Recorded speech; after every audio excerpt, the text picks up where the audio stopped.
ipinagbabawal ko ang pagkuha ng bunga ng lemon. Inumin niyo to.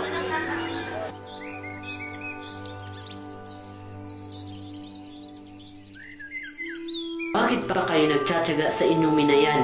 Dito na kayo sa pinakabago from C2, Lemon C2. Fresh lemons with honey that leaves a cool, refreshing sensation.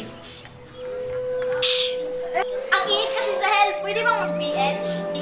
Dahil sa inyong ginawa, may gagawin din ako. Ano kaya ang gagawin ni Lord sa buhay nila Adan at Eva? Alamin sa Facebook. Just visit www.facebook.com/ilovelemonsito.